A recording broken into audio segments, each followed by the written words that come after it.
Alright, back at the bus, March 19th, working on moving the transmission and also taking the radiator off and setting it on the trailer, which the video camera's on, so enjoy.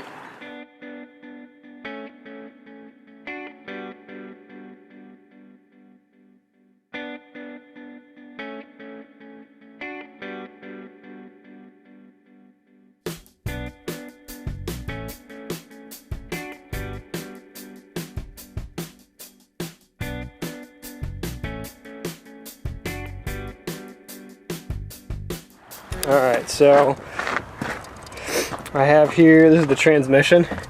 So I've got chain wrapped around the front of it, near the bell housing, and then also around the drive shaft area there. And that drive shaft spins freely. It doesn't at the moment because I got the chain tight, so my clutch is completely toast or something blew up inside the transmission. So I think I'll have enough room as far as clearance goes. It'll be close, but I think I'll be okay to get the transmission off, so I'll work on that. Once that's off and on the ground, I will start on the radiator.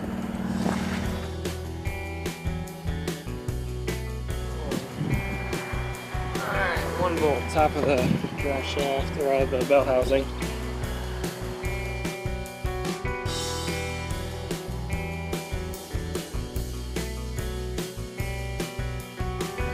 Alright, all the ones on the driver's side are loose.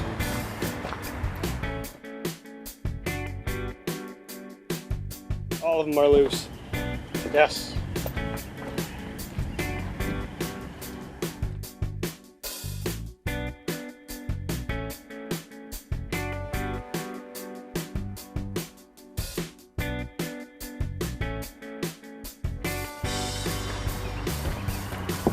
And they all have lock washers on them.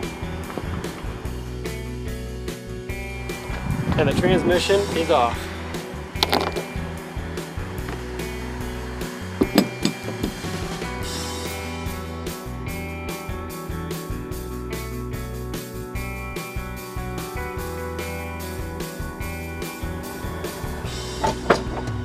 Off. Yes.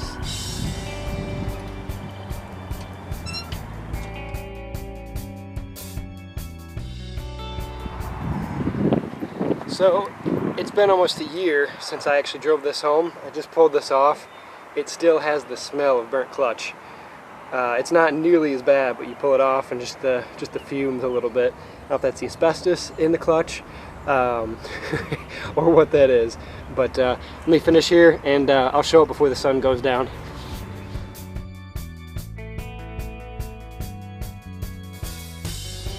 Alright, let me show you here.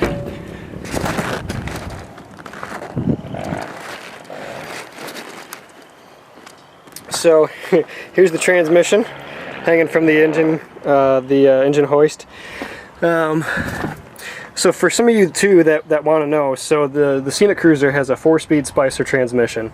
So you got your 2 shift levers here and here that your shift linkage connects to, and yes, that goes all the way up to the front of the bus. So there's about 35 to 40 feet of actual linkage, and I believe your reverse, it is electronic, and there's a switch on your dash in which you use to switch it into reverse.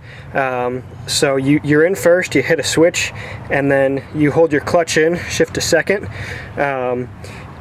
Once that switch is pressed, by switching it to second, this actuates it, and I believe this shoots this way, and you can see there's a fork right there that moves, and I think that pushes that way. Either that or it pulls it in, but I think it pushes out that way to engage reverse. So kind of neat how that works. Let me get around the other side and we'll check out the clutch and the back side of the transmission. Alright, so here's the inside of the transmission. Again, I don't have a whole lot to work with as far as room, and the light isn't all that great either, but there it is. So you've got your throw-up bearing here. This is the shaft which syncs up inside there, inside your flywheel. This is your clutch. So I'm kind of unsure what I'm looking at, to be honest. But it is kind of neat just to see that. We'll go back here a little bit. So in here is where you have your discs. So I'm not sure if this is what went bad or what, but that looks pretty worn. You can kind of see there's some wear spots there. Again, there's inside the transmission. So here's the lever for your throwout bearing that engages the clutch. Wow. Kind of cool. So I'm going to put the camera back down and we'll take some pictures of this just for reference, and I also may need them when I'm ordering parts. But there's the clutch.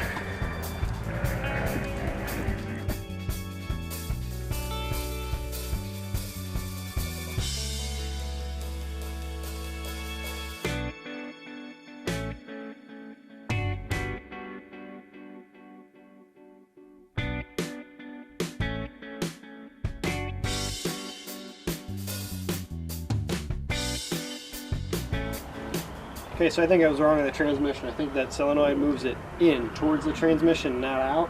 I was just playing with it. I think my transmission's okay because I shifted it into one of the gears. You can kind of feel where the shift points are, and I spun the drive shaft, or where the drive shaft would connect to it, and the shaft inside the transmission did turn. So I'd assume that that's working properly. I just got to figure out why it wouldn't move at all. I'm pretty sure it's the clutch because it was smoking pretty bad. Now to get the clutch off.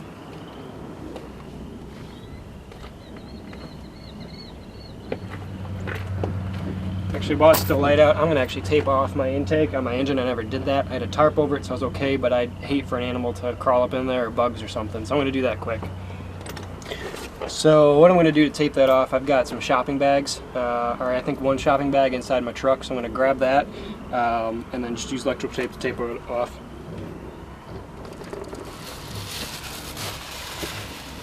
I don't know if you guys got a good shot after I got the engine off, so I'll show that quick. So here's the engine sitting out of the bus. My intake here, right there is what I'm going to tape off. So I got a bag and some electrical tape I'm going to throw over it. I also have to drain the coolant for the radiator.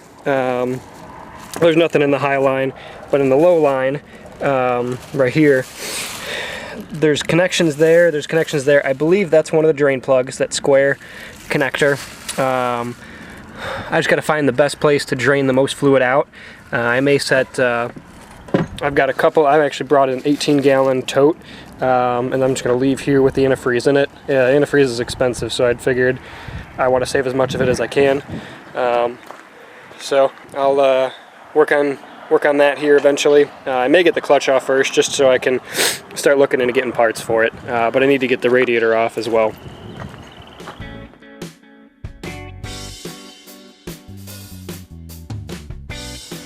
All right, I'll take off.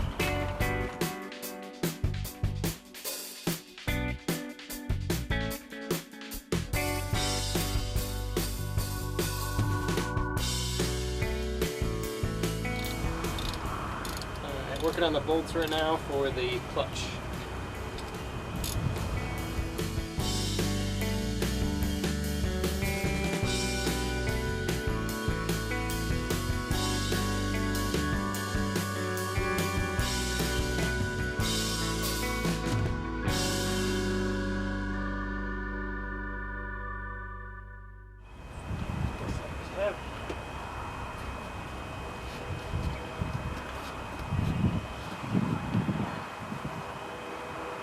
This thing's heavy.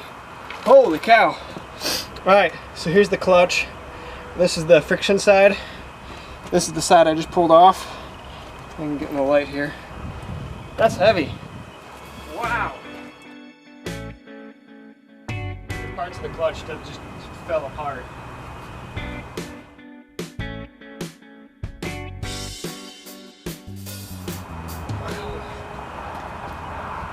Here's another piece. So it's a 2-disc clutch. This is the disc that hangs in the middle of them. It's pretty thick. It does have a special way it goes in, so I'm going to mark this just so I don't forget when I go to put it back together. All right, I got one more disc to pull. Here's the last one. There's not much left of these clutches. You can see they're all pretty much just falling apart.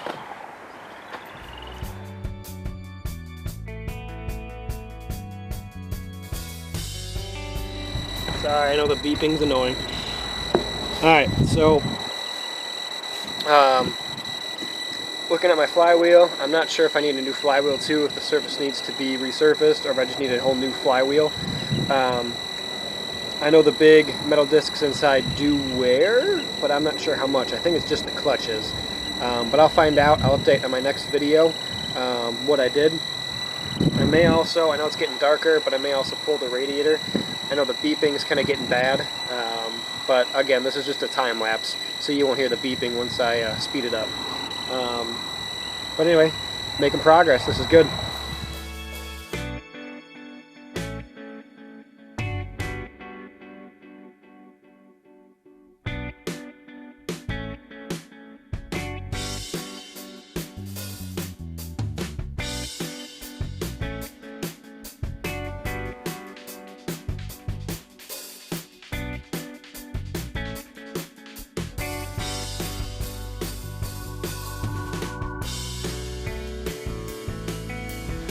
Alright, I'm not going to record anymore. It's getting dark and you can't really see much. So I'm going to just keep working.